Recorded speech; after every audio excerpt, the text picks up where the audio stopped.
Salam sejahtera Malaysia. Selamat pagi tuan-tuan dan puan-puan. Denyut nadi suara rakyat bergema di channel ini. Okey. Selamat Hari Raya. Hari ini saya pakai baju baju tradisi suku kaum Rungus. Nak pergi beraya sambil keamatan. Kita keluarga Malaysia. Jadi keluarga Malaysia akan saling menghormati, toleransi, saling memahami, saling juga bersatu hati. Dan kita tetap keluarga Malaysia. Okey, tuan-tuan dan puan-puan yang dihormati sekalian, kali ini Zahid Hamidi memang akan susah, dalam keadaan yang susah, yang memang kritikal, tuan-tuan dan puan-puan. Patutlah dulu ada makcik yang saya tak kenal. Saya dah lupa pun nama dia. Nak buat apa tahu nama dia kalau tak kenal kan? Dia kata baguslah masuk politik, banyak duit. Saya kata kenapa banyak duit? Woi, banyak orang bagi duit bah kalau orang politik. Inilah manusia-manusia yang bikin rusak nama politik. Sebenarnya politik itu bagus, tuan-tuan dan puan-puan. Sebab politik itu yang akan menentukan hala tuju, yang akan dapat memperjuangkan rakyat, bukan untuk kepentingan diri sendiri. Waduh. Tapi ada jugalah manusia-manusia yang merosakkan politik. Sampai sekarang terutamanya anak-anak muda akan pikir memang politik itu tai semua. Tapi sebenarnya politik itu bagus. Okey. So tak ada kena mengena dengan apa yang saya ingin bacakan ini. Tapi mungkin ada juga terpulang, kamu komenlah. Okey. Denyut nadi suara rakyat bergema di channel ini. Wah, rupanya Zahid Hamidi terima uang tiap-tiap bulan berjumlah 400,000 sehingga 1 juta ringgit Malaysia tiap-tiap bulan selama 4 tahun. Woi, banyaknya duit. Gila, ini barulah duit. Patutlah. Banyak tuan-tuan dan puan-puan. Ultra Kirana Sendirian Berhad. Ultra Kirana Sendirian Berhad mengaku memberi 200,000 Singapore dollar sehingga 520,000 Singapore dollar sebulan, tiap-tiap bulan kepada Zahid Hamidi. Ini barulah. Kalau Singapore dollar 200,000, kalau ringgit Malaysia lebih kurang 400,000 tu cik. Itu kalau kali 2. Kalau kali 3, 600,000. Wah, banyak tu. Gila, nak buat apa ini? Kalau 520,000 Singapura dolar 1 juta cik. 1 juta tiap-tiap bulan. Habislah Zahid nak kena jawab yang ini. Okey. Bekas pengarah. Ini bekas pengarah yang cakap So, bukannya juga makcik tepi jalan yang cakap. Tapi bekas pengarah Ultra Kirana Sendirian Berhad mengesahkan di Mahkamah Tinggi di Shah Alam bahawa syarikatnya menghantar wang tunai. Woi, takkan itu pun fitnah juga. Kalau fitnah, Zahid kenalah saman orang ini. Tapi kalau tak fitnah, jawablah di mahkamah bahawa syarikatnya menghantar wang tunai. Entah kenapa dia hantar wang tunai. Mungkin nak ada apa teknik penyembunyian ke apakah, tak tahulah kan. Tapi kenapa pakai wang tunai dan banyak pula tu. Wang tunai setiap bulan dalam dolar Singapura kepada bekas Timbalan Perdana Menteri Datuk Seri Ahmad Zahid Hamidi dari 2014 sehingga 2018 berhubung kontrak sistem visa luar negara VLN. Aduh, banyak tu.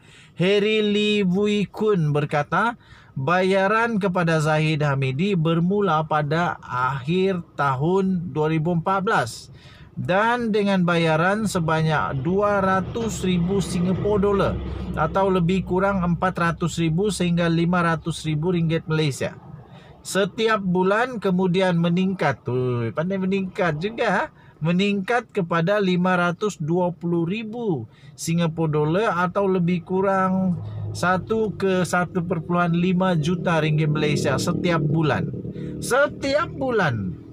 pada tahun 2017. Katanya di mahkamah, makcik, tuan-tuan, yang ini di mahkamah dia cakap ya, bukan di Facebook, bukan admin Facebook yang tulis. Ini mahkamah. Bayaran Singapore dollar 200,000 Singapore dollar bermula pada hujung tahun 2014 dan berterusan sehingga pertengahan 2015 katanya. Dalam tempoh itu kami ada pergi ke rumah beliau, iaitu Ahmad Zahid. Yang ini betul lah pergi rumah Ahmad Zahid. Pastikan betul lah. Nanti sekarang bukan pergi rumah Ahmad Zahid, rumah Ahmad apa aja lah. Okey, tapi ini memang sah pergi ke rumah Ahmad Zahid. Kata Harry Lee Wui Kun itu, dia kata pergi ke rumah Ahmad Zahid di Country Heights di Kajang. Dan dalam perjumpaan itu Datuk Seri Ahmad Zahid Hamidi meminta sumbangan bulanan dinaikkan. Selepas berbincang dengan Wan Qoiris, iaitu Wan Qoiris Shah Wan Abdul Ghani, pengarah UKSB, dan David Tan, kami telah bersetuju untuk memberi 300,000 Singapore dollar sebulan. Kemudian pada tahun 2017 Datuk Sri Zahid Hamidi meminta untuk berjumpa kami berdua di kediaman peribadinya. Dalam pertemuan itu juga Datuk Sri Zahid meminta bayaran bulanan dinaikkan semula berikutan pilihan raya umum yang akan diadakan. Jadi pilihan raya umum. Kalau pilihan raya umum bagi sajalah dekat UMNO kalau perlu UMNO. Kenapa bagi dengan Zahid? Selepas berbincang dengan Wan Qoiris dan David Tan, kami bersetuju untuk menaikkan bayaran bulanan daripada 300,000 Singapore dollar kepada 520,000 Singapore dollar sebulan. Katanya ketika membacakan pernyataan saksinya semasa pemeriksaan utama oleh Timbalan Pendakwa Raya DPP Abdul Malik Ayub pada perbicaraan kes Ahmad Zahid yang menghadapi 40 pertuduhan rasuah. Saksi pendakwaan ke-15 itu menambah mereka bersetuju dengan jumlah itu selepas Ahmad Zahid memaklumkan bahagian UMNO memerlukan bantuan kewangan. Itulah saya kata kalau UMNO yang perlu bantuan, bagilah ke UMNO. Kenapa bagi dekat Zahid? Kan? Jadi Zahid kena jawab yang itulah. Dalam perbincangan kami bersetuju untuk membayar sejumlah 10,000 ringgit Malaysia bagi setiap bahagian, iaitu lebih kurang 100 bahagian UMNO, dan selepas perbincangan jumlah keseluruhan mencecah 520,000 Singapore dollar sebulan katanya. Wah, kayanya UMNO. Jadi maksudnya tiap-tiap bulan semua bahagian UMNO dapat 10,000 kah? Wah, patutlah banyak duit.